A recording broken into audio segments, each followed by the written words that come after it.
was born, there was hunger in Nigeria. Let's take a look. Yes,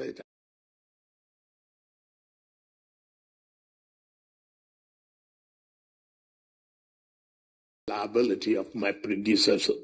I so did. And I've been running with it.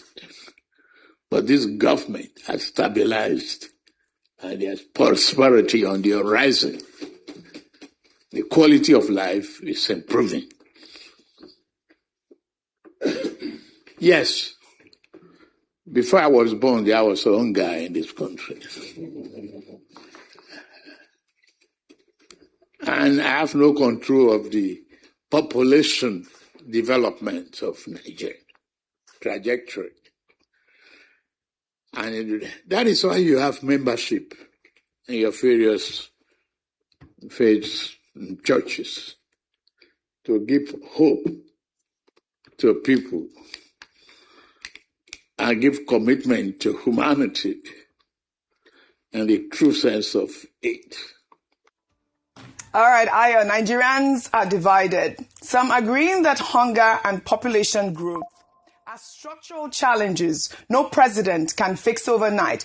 Others pointing out that fuel subsidy removal and naira devaluation have significantly worsened food costs under this administration. And I'll take some reactions on X before I come to you. Bruno wrote, inheriting past challenges is literally part of the job description of a president. Is there actually any government that succeeds without assets and liabilities? We need real solutions instead of endless reminders of the previous administration's mess by the president. Another ex-user, Legal, wrote, he made a quite striking comment about having no control of the population development trajectory of Nigeria. Asiwaju, conduct a census to know how many people are in the country, then plan accordingly. Why plan accordingly? It is important to know the percentage increase of the general population of Nigeria, the eligible voters, the unemployed, underemployed people, the elders, etc.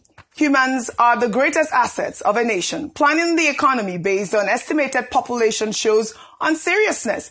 If the population is growing and at a fast pace, as most analysts are projecting, what can you as the president do? Nothing. It's too sensitive to touch, but at least speak up. Be proactive. You know, I actually like that tweet about, census and the planning, because this is one of the issues that we have in Nigeria. Yes. We do not have that database, the census database. And this is the sort of conversation we should begin to have, even, towards the lead up to the election. We're talking about, how many voters are there? What is the actual population of Nigeria? But also the question about how do you plan for an economy? We've seen economics or even this administration talking about this $1 trillion economy as well. Your thoughts? So, how do we spot on that? Yes. Let me just say that I think it's important for us to hear views like this so that we can really understand the thought process, the ideology of this administration. Unfortunately, the president has not presented himself for a proper interview where we can interrogate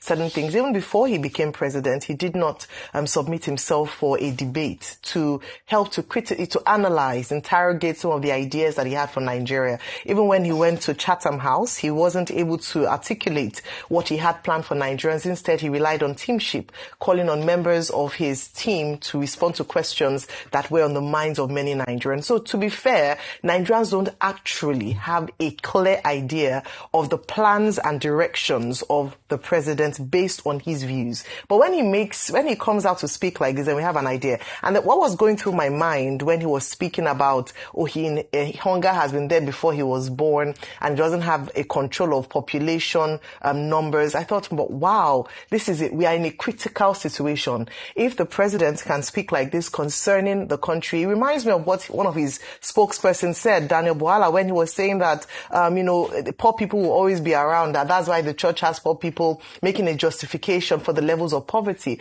And when you hear justifications and excuses like this from leadership, that it means that there is no plan there is no thought as to how to get to understanding the issues and how to get Nigerians out of this terrible situation we find ourselves.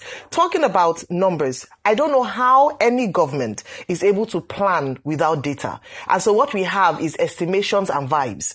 How it's feeling is almost, like how you go and check, let me see the forecast. You have no critical data to analyze and dimension the real issues. How can you talk about population control if you do not even understand the population, the rate of growth of population in Nigeria? You cannot give us that.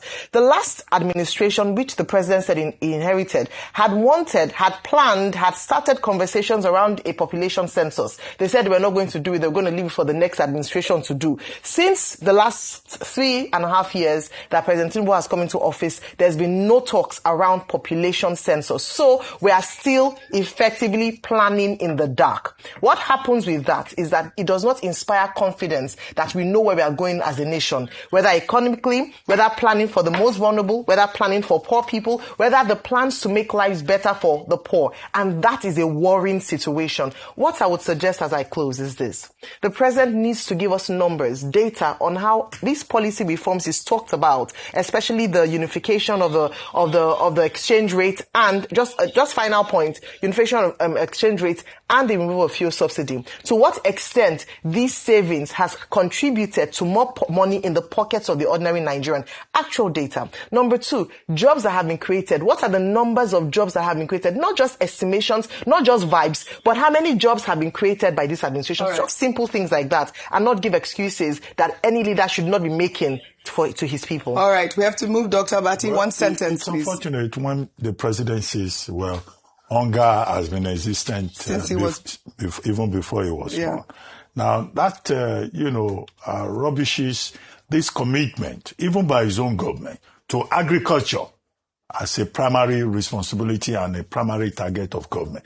Every government in Nigeria has always said agriculture, should be major focus to create jobs and to make sure that